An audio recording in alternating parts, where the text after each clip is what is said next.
सौभाग्य कि निमापड़ा निर्वाचन मंडली रे आज वंदे मातरम कार्यक्रम हिला। आमे समस्ते जानुचे जो एक पंक्ति जो एक कविता आमको राष्ट्रीय स्तर रे राष्ट्र को भल पाइबा देश प्रेम रे बांधी रखिछि आउ ताको पाथेय करी नरेंद्र मोदी नेतृत्व रे देश विश्वगुरु आड़ को गति करुछि।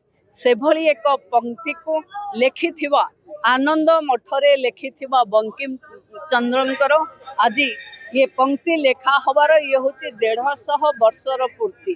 तेणु ये 150 वर्षर पूर्ति पालिबा पई निमापड़ा विधानसभा समस्त भाई भौणी माननकु एवं स्कूल कॉलेज रो समस्त छात्री माने एवं मते सुनी पारुथिबा समस्त बंधु माननकु मु राष्ट्र प्रेम पई राष्ट्र गीत गाइबा पई अनुरोध। देखंतु आह्वान होची आत्मनिर्भर भारत रो आह्वान अछि विकसित ओडिशा विकसित भारत बनैबार।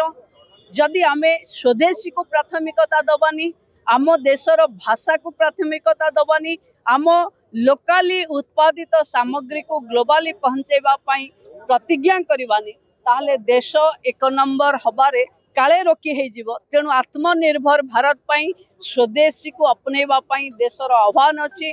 प्रधानमंत्री का आह्वान को आमे साधारण नागरिक हिसाब रे समस्ते स्वीकार करू।